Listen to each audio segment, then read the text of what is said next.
Hey there, what's up? This is Julian once again. In this video, I want to basically talk about conversations with God, the topic that I had I think like 2 or 3 videos ago.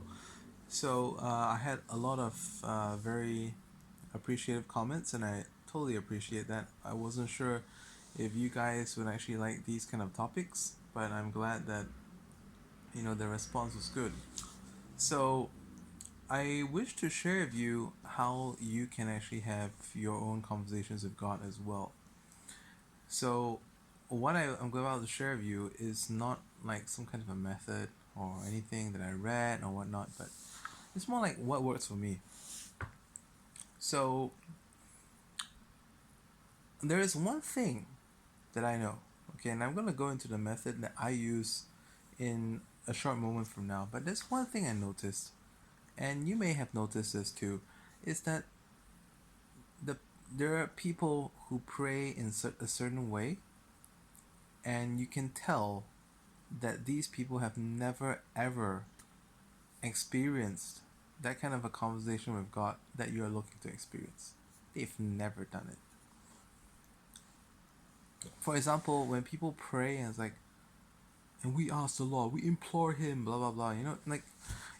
This, um, like exalt us. I I'm not trying to jest, but the people who speak about it in this way probably never ever experienced that kind of very personal conversation with God. And they will only be able to do so when they can ditch all that pretense, ditch all that language that they don't usually use. That is the same problem I have with the lectors in the Catholic Church. Oh, I'm baptized Catholic. I go to Catholic churches once in a while, but I honestly don't like it very much. And that's the reason. What I'm saying, I'm just speaking on my perspective of someone who's attended Catholic church in Singapore, and I just find that the way the lectors read the first and second reading, very pretentious. So, anyways, let's get back into the how the experience got. And by the way, when I shared that with you earlier, I don't mean to demean any particular group of people, and I don't mean to be sound coming across as negative, but you know what I want you to feel is that in case you ever felt that way as well, you're not the only one. I feel that way too. So okay, let's go on to what works for me. What works for me is definitely a very, very quiet setting. Okay? It can be with light or without light. It doesn't really matter. Obviously, it will be best if, let's say, if you have a church that you go to, there's an adoration room, or if you can get in early and there is no one in the church building. I would prefer that if you had the possibility of going to an adoration room where okay, in many churches in Singapore and like Australia where I've been to, they have like a separate room where they basically have that. Okay, you see, I'm such non-practicing Catholic to the point that I don't know the means. I mean, what it's called? That star shaped thing with the host in the middle. You get what I'm saying, okay? Uh, so adoration room typically has that displayed with a spotlight or something, and that usually works very well because everyone who goes there knows the basic decorum that it's all going to be very quiet. And in many countries, in many places, in many churches, you can visit the church before the service starts, and it will usually be quite quiet as well if you go like 1 hour before, if they're not children running around. So that's good, okay? But I prefer the adoration room where you can usually sit kind of comfortably. So comfort is very important. Quiet is very important. What kind of noises should you not have? And by the way, can this be done at home? Yes, this can be done at home. Heck, this can be done anywhere. But you need a quiet setting. Um, Sometimes even air conditioning noise can be annoying. So either you lower the fan speed, or or you may want to switch it off and use a regular fan instead if that's more quiet. For me, when I tried to do it at home, I felt that the ticking of the clock was a distraction, and so I took out the battery for that point in time. I lowered the aircon fan speed.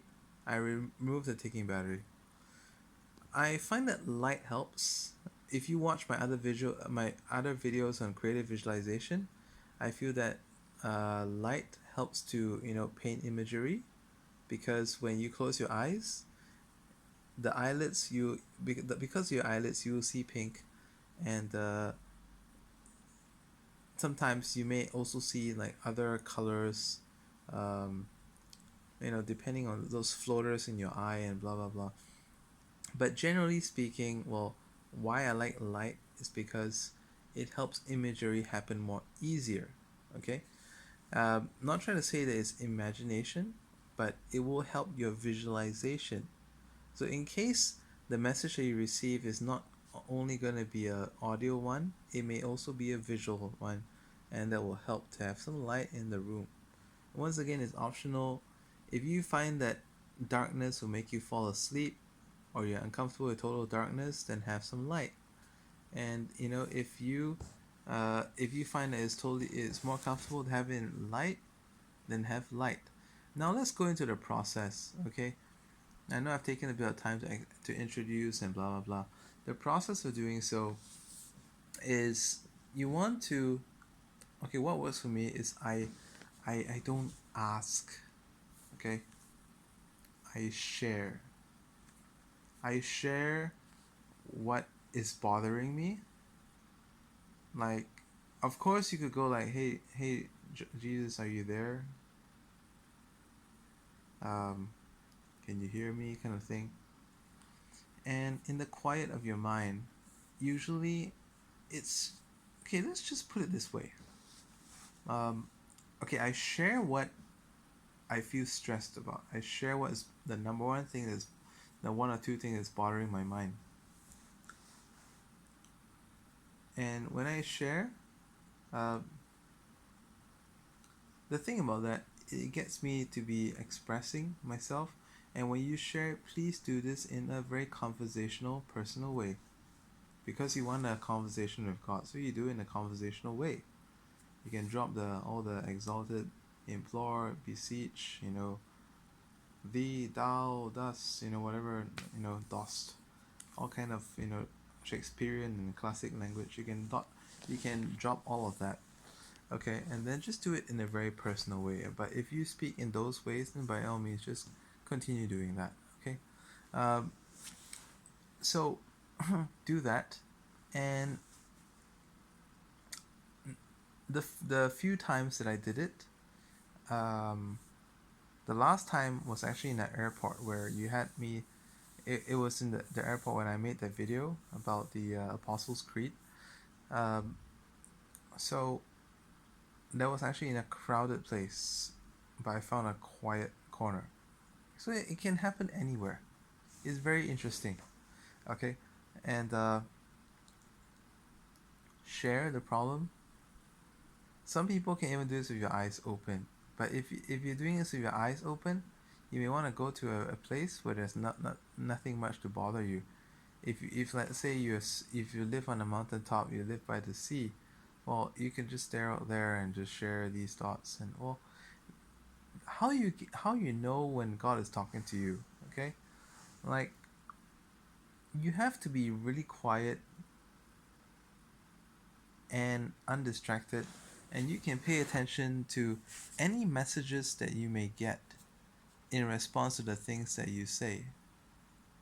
Sometimes it may sound like your own voice, sometimes it may sound like the voice of someone that you're very familiar with. Sometimes it can come in different tones. You will know that it is God speaking with you when you feel good about it. And where it's at like a major aha moment that comes to you, that you know that on your own thinking alone you would never have thought of the outcome. Okay, here's the thing. So what is the ultimate proof? that is not a construct of the mind, well, is what you're hearing in line with what you usually think? Okay, did you spend mental resource to conjure that up? If it came effortlessly from somewhere, then it's not of you, it's of God. If it came uh, in a message that is totally different from what you're familiar with, or a totally different insight than what you're used to, it is from God. God works in very interesting ways. And once you hear that dialogue, depending on the voice that it comes in, I want to refresh you the first time when I have a conversation with God. I was like, hey, you kind of sound like me, so how do I know if it's you? And the answer that I got was that the fact that this is not happening with this like you're not actually thinking about what I'm going to be telling you. That's proof that this proof that I this is not you, it's me. And the fact that you couldn't have thought all these things anyway, that's also me. So this is like uh, what worked for me, and I hope it works for you. So just a quick recap: quiet place, remove any distractions. You can have you can have light or not have light. It really depends. If you feel that you're gonna doze off, have some light. And you can even do this with your eyes open, but just make sure your environment is not distracting to you. And how do you know if God's speaking to you? You really need to be really quiet in a physical sense and also in a mental sense. Breathing helps. Lower down your heartbeat. If you're anxious, it's going to be very hard for God to speak to you. It's going to be very hard for anxious people to even listen to any kind of inputs, not just God. Okay, so quieten down your heart, quieten down your mind. Find the peace within you. And drop all the Shakespearean and archaic and pretentious ways of speaking and asking for intentions and whatnot. Remember, if you want if you want this conversation to happen, you have to start behaving as though it is a conversation, okay, with someone that you know in today's day and age. If you want to have a relationship, then you have to be in this way. Now, here's the thing, okay?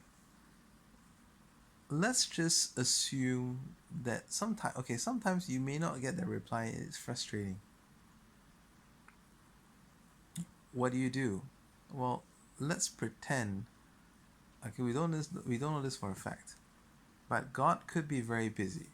He could be helping other people, and depending on the way you phrase your question or sharing, it may not be clear cut as to what you want. So try to ask that in a different way. Try to tell something in a different way. It is the same as nowadays these banks, they have this voice operated menu where you don't just go through the numbers, but instead you ask a question, and they'll probably reply to you saying that, sorry, I didn't quite get that, did you mean this, kind of thing. So you have to keep rephrasing it until if you're not getting a reply, you just rephrase it and ask it again in your mind and listen for the answer. The answer that comes may not be in a different voice, it could even be your voice. So that's what you want to do, and then act upon it. It also helps to note some of the things down, maybe even to share that experience with someone that you're close to. I find that like for me, I'm actually happy that I got some people interested in going to church as a result of the things that I said. So it's a little bit of like an evangelization as well. I'm sorry that I had to look like so slack in this whole video. I'm literally just lounging on the sofa. You don't actually have to see my face when I'm making this video. Just play it, leave it in the background, just listen to it and do the things that I suggested to you. Alright, I hope that you can find your conversation with God as well, and let me know the results. Bye for now.